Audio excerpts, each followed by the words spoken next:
This is my Nightstand gun. It's a Glock 19. I had it milled to an RMR, so I have the Olight sight on there. It's a pretty good sight. Haven't had any issues. It is rechargeable, so that's kind of cool. I have a Valkyrie 2 Mini, also from Olight. It works well. Gives me plenty of light for what I need it for.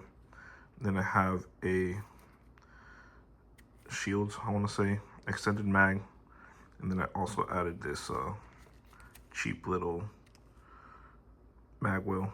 I think it cost me like 10-15 bucks on eBay, but this is ready to go at night.